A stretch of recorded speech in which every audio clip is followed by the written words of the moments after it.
लग्न ठरलं thanks to Marathi matrimony. लग्न म्हणजे मराठी मॅट्रिमनी, विश्वासाची 26 वर्ष, लाखो सुखी दाम्पत्य। डाउनलोड करा मराठी मॅट्रिमनी।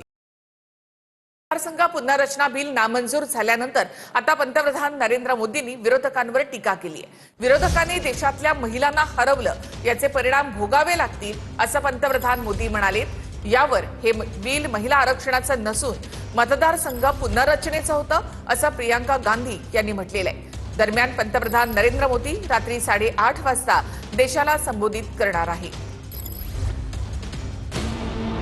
मतदारसंघ पुनर्रचना बिल नामंजूर झाल्यानंतर पंतप्रधान मोदींनी विरोधकांवर टीका केली। केंद्रीय मंत्रिमंडळाच्या बैठकीदरम्यान मोदी काय म्हणाले ते पहा। महिला आरक्षण विधेयकाला पाठिंबा न देऊन विरोधी पक्षांनी चूक केली आहे। विरोधकांना त्याचे परिणाम भोगावे लागतील। विरोधकांना देशातल्या महिलांना उत्तर द्यावं लागेल। हा मेसेज प्रत्येक गावातील प्रत्येक व्यक्तीपर्यंत पोहोचवला पाहिजे। विरोधक आपल्या चुकांवर पांघरुण घालण्यासाठी कारण आणि तर्क शोधतायत। विरोधी पक्षानं देशातल्या महिलांना हरवलंय असं मोदी म्हणाले। पंतप्रधान मोदी आज रात्री 8:30 वाजता देशाला संबोधित देखील करणार आहेत। मतदारसंघ पुनर्रचना बिल नामंजूर झाल्यानंतर काँग्रेस नेत्या प्रियंका गांधींनीही पत्रकार परिषद घेत सरकारला उत्तर दिलं।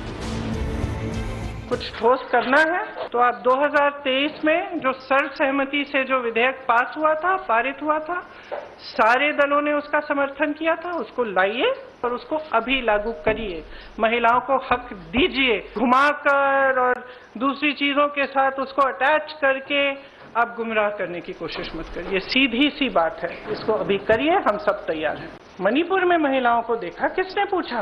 और आज आप संसद में खड़े होकर कह रहे हैं हम मसीहा बनना चाहते हैं महिलाओं के। ये बहुत स्पष्ट है कि ये महिला आरक्षण बिल की बात नहीं थी, ये परसीमन की बात थी।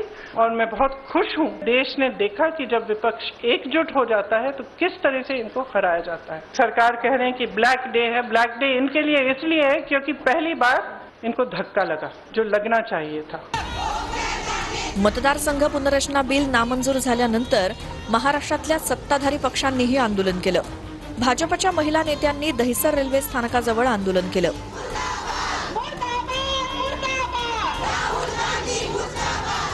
तर शिवसेनेच्या महिला नेत्यांनी मुंबईतल्या बाळासाहेब भवनाजवळ आंदोलन केलं।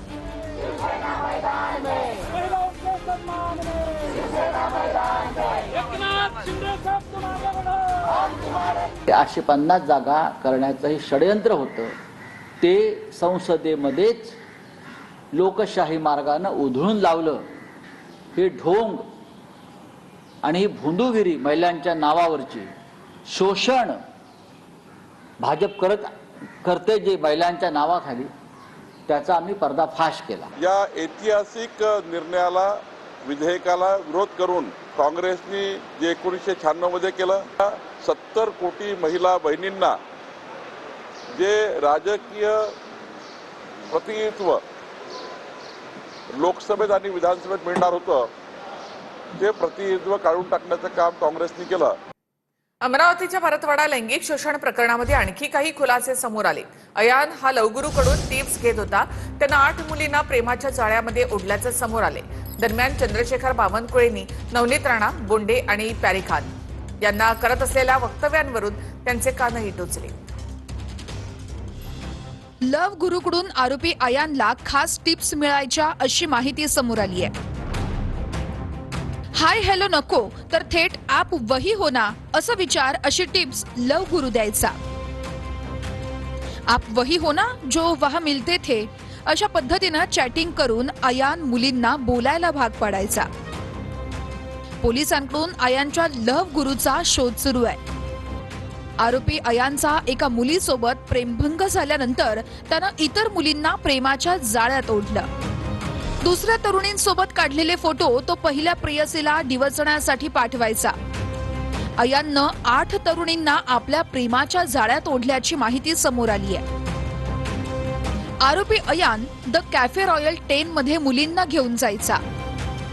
या कॅफेमध्ये मुलींना घेऊन बसण्यासाठी अयान कॅफे चालकाला 400 रुपये द्यायचा। या कॅफेमध्ये प्रत्येक कपल्सला बसण्यासाठी वेगवेगळे कंपार्टमेंट असून त्या ठिकाणी मुला मुलींचे अश्लील चाळे चालायचे अशी माहिती सूत्रांमार्फत मिळतीये। पियुष नावाचा मुलगा प्रेमी युगुलांना फ्लॅट देऊन तासाप्रमाणे पैसे आकारायचा.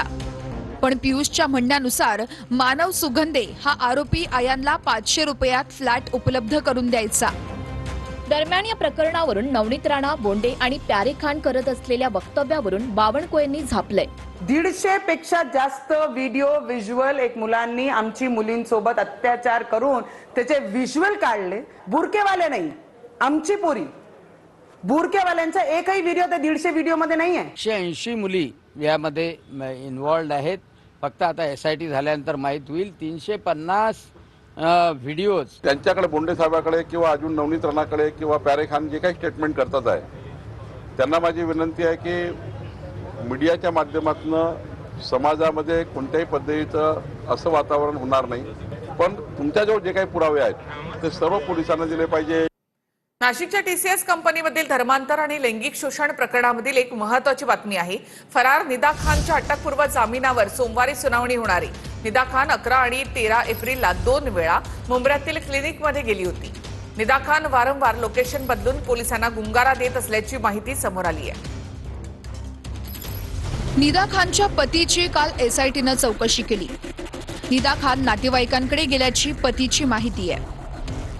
मात्र नातेवाईकांचे घर आणि फोन बंद असल्यानं निदाचा शोध लागला नाहीये.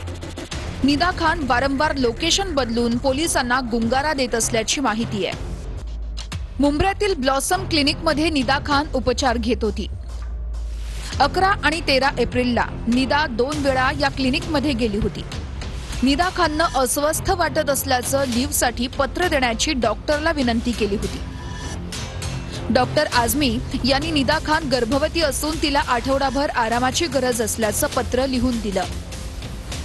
निदा खान पेशेंट मेरे पास 2 बार आई थी. अभी जस्ट स्टार्ट था उनका प्रेगनेंसी का, अर्ली प्रेगनेंसी. मंडे को आई वो मेरे पास कि मुझे थोड़ा प्रॉब्लम हो रहा है, पेट में दर्द वगैरह है, थोड़ा लीव चाहिए था ऑफिस से, ट्रैवलिंग में इश्यूज हो रहा है, थकावट हो रही है. लेटर में मैंने वही लिखा है कि शी इज प्रेग्नेंट और उसको गिडीनेस है, चक्कर आ रहा है, थकावट है, तो उसको 1 वीक का लीव चाहिए. नाशिक लैंगिक अत्याचार प्रकरणामध्ये आरोपींविरोधात अॅट्रॉसिटी कलम लागू करण्यात आलंय. बलात्काराच्या गुन्ह्यात अॅट्रॉसिटी कलमाचा समावेश झालाय. नाशिक प्रकरणाची राष्ट्रीय महिला आयोग पुन्हा चौकशी करणार आहे. पीडितांच्या तक्रारी थेट ऐकून नोंद केल्या जाणार आहेत. अहवाल केंद्र सरकारला सादर होण्याची शक्यता आहे.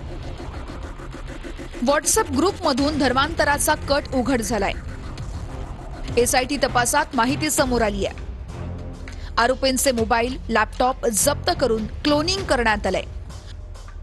पीडितांना फसवण्यासाठी व्हॉट्सअप ग्रुपचा वापर केल्याचा संशय आहे. आरोपी तौसिफ अत्तारनं पीडितेला इगतपुरीतील रिसॉर्ट आणि लॉजवर 1 ते 2 वेळा नेल्याची सूत्रांची माहिती आहे. या रिसॉर्ट आणि लॉजची लवकरच चौकशी होणार आहे. मुख्यमंत्री देवेंद्र फडणवीसांनी गृह विभागाकडून आढावा घेतलेला आहे. नाशिक धर्मांतर, खरात, परतवाडा, गोरेगाव ड्रग्ज प्रकरण या सगळ्या तपासाचा मुख्यमंत्र्यांनी आढावा घेतला आहे. धर्मांतरासारखे प्रकार अजिबात खपवून घेऊ नका असे स्पष्ट निर्देशही मुख्यमंत्र्यांनी दिले आहेत. महाराष्ट्रामधील सद्यस्थितीच्या प्रकरणांवर पोलीस विभागाला विविध सूचना देखील देण्यात आल्या. धर्मांतरासारखे प्रकार अजिबात खपवून घेऊ नका. सर्व अँगलनं तपास करा, कुठलाही अँगल सोडू नका. खरात प्रकरणात कुणीही दोषी असो, कठोर कारवाई झाली पाहिजे. कोर्टात केस मजबूत कशी होईल यासाठी भक्कम पुरावे गोळा करा. तपासात अपराध सिद्धी हा महत्त्वाचा घटक असला पाहिजे. परतवाडा अत्याचार प्रकरणात तक्रारींसाठी पुढे येण्याकरता पीडितांचं समुपदेशन करा. ड्रग्ज विरोधात मोठ्या प्रमाणात कारवाया करा. अहिल्यानगरचा बंधू बाबा राजेंद्र गडगेला अटक झाली आहे. आजार बरा करण्याच्या नावाखाली असंख्य लोकांना फसवल्याचा आरोप राजेंद्र गडगे याच्यावर आहे. तसंच गडगेच्या दत्तधाम दरबारावर महावितरणनं छापा टाकून वीज चोरी समोर आणली. अधिकृत वीज मीटरला बायपास करून वीज वापर होत असल्याचं उघड झालंय. 7 दिवसामध्ये दंड न भरल्यास गुन्हा दाखल होणार आहे. या ठिकाणी काल आमच्या भरारी पथकाने वीज चोरी पकडलेली आहे. त्या ठिकाणी विद्युत कंपनीचे अधिकृत मीटर आहे, परंतु त्या मीटरला बायपास करून त्यांनी वीज चोरी केलेली आहे. तर सध्या बायपास केलेला लोड हा 7 किलोवॅटचा आहे तर अशोक खरात हा सरकारचा प्यादा आहे, त्याला वाचवण्यासाठी शेळकेंना मारलं असा आरोप नाना पटोलेंनी केलाय. खरातला देखील असंच मारून टाकतील असं यशोमती ठाकूर यांनी म्हटलंय.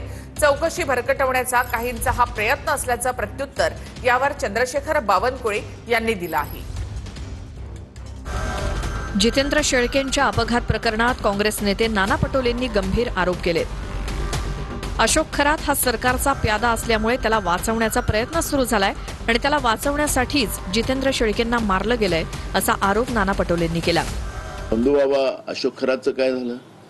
त्याचा जो मुख्य पुरावावाला होता त्याचा ऍक्सिडेंट करून घेतला, सरकारने करवला. हा अशोक खरात हा सरकारचाच प्यादा आहे आणि या सरकारच्या प्याद्याला वाचवण्यासाठी ज्या पद्धतीनं हा जो प्रयत्न सुरू झालेला आहे तो निंदनीय आहे. नाही, मला काय माहित नाही आहे. मी त्याची माहिती घेतो, मी दिल्लीत असल्यामुळे, आणि मग तुम्हाला नाही, मला काही काय अशोक खरातांचे आणखी कोण क्लोज होते, काय होते, आम्हाला काही माहिती नाही. शासन या संदर्भात चौकशी करेल. जर अशा पद्धतीने काही झालं असेल तर शासन चौकशी करेल. जितेंद्र शेळकेंसारखा अशोक खरातलाही मारून टाकतील असा आरोप काँग्रेस नेत्या यशोमती ठाकूर यांनी केलाय. एखाद्या दिवशी अशोक खरातला पण असंच मारून टाकतील, कारण त्याचे धागेदोरे सत्ताधाऱ्यांपर्यंत जातात असं ठाकूर यांनी फेसबुकवरती लिहिलंय. आम्हाला असं वाटत होतं शेळकेच चालवत होते. आता ड्रायव्हर जर चालवत होता आणि ड्रायव्हरने आधीच जर उडी मारली असेल, मग आता ड्रायव्हरला धरलं पाहिजे. का तो असं केलं, कशामुळे झालं, का तो पळून गेला, कुणी तो, नाही तर उद्या जाऊन ड्रायव्हरचा सुद्धा मृत्यूदेह आपल्याला कुठेतरी त्या ठिकाणी मिळेल. कारण का ड्रायव्हर जर तो करणारा व्यक्ती असेल, ऍक्सिडेंट करणारा, त्यातून तो उडी मारून पळून जात असेल, खरं खोटं आपल्याला बघावं लागेल. रोहित पवाराकडे अधिकची माहिती असेल तर ती पोलिसांना दिली पाहिजे. माध्यमासमोर देऊन वारंवार चौकशी भरकवण्याचा प्रयत्न करण्यापेक्षा रोहित पवारजीकडे जे काही माहिती असतं ते पोलिसांना दिलं तर बरं होतं. टीसीएस कंपनीमधील धर्मांतर आणि लैंगिक शोषण प्रकरणामध्ये आरोपी रझा मेमन आणि शफी शेखला 2 दिवसांची पोलीस कोठडी सुनावण्यात आली आहे. न्यायमूर्ती RC नरवाडिया यांच्या समोर ही सुनावणी पार पडलेली आहे. रझा मेमन आणि शफी शेख या दोघांना 2 दिवसांची पोलीस कोठडी सुनावण्यात आली आहे.